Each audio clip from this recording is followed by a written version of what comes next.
দেশে প্রথমবারের মতো রিও ভাইরাস শনাক্ত করেছে রোগতত্ত্ব, রোগ নিয়ন্ত্রণ ও গবেষণা ইনস্টিটিউট আইইডিসিআর জানিয়েছে ৫ জন রোগীর নমুনায় এই ভাইরাস পাওয়া গেছে।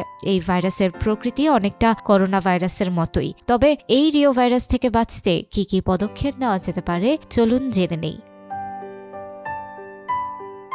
এই ভাইরাস সাধারণত কাশি ও হাঁচির মাধ্যমে ছড়ায়। এর উপসর্গের মধ্যে শ্বাসকষ্ট, জ্বর, মাথা ব্যথা, বমি এবং ডায়রিয়া অন্তর্ভুক্ত। গুরুতর ক্ষেত্রে এটি নিউমোনিয়া বা এনসেফালাইটিস সৃষ্টি করতে পারে, সাথে চামড়ায় র্যাশ বা দানা দানা দেখা দিতে পারে। তবে কারো কারোর জন্য এসব উপসর্গ মারাত্মক হয়ে উঠতে পারে। সিডিসি বলছে, এ ভাইরাসে আক্রান্ত হলে যে কোনো বয়সী মানুষের ব্রঙ্কাইটিস বা নিউমোনিয়ার মতো অসুখ হতে পারে, কিন্তু এখন পর্যন্ত এটি শিশু, বয়স্ক মানুষ এবং যাদের ইমিউন সিস্টেম দুর্বল তাদের মধ্যেই বেশি দেখা গেছে। আক্রান্ত হওয়ার পর লক্ষণ প্রকাশ পেতে ৩ থেকে ৬ দিন সময় লাগে।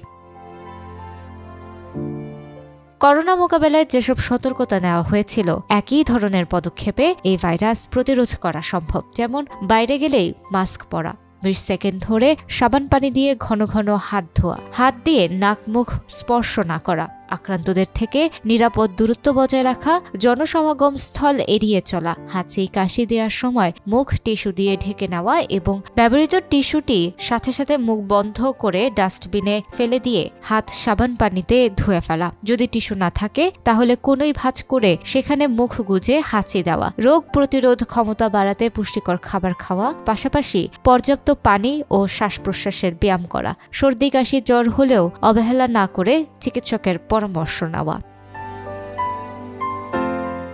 যদিও বাংলাদেশে এই প্রথমের দেখা মিললেও রিও ভাইরাস মোটেও নতুন কোনো রোগ নয়। ১৯৫০ সালে বিশ্বে প্রথমবারের মতো শনাক্ত হয় এই ভাইরাসটি। মূলত শীতকালে এর প্রাদুর্ভাব বেশি দেখা যায়, তাই আতঙ্কের কিছু নেই। তবে আমাদের সর্বদা সচেতন থাকতে হবে।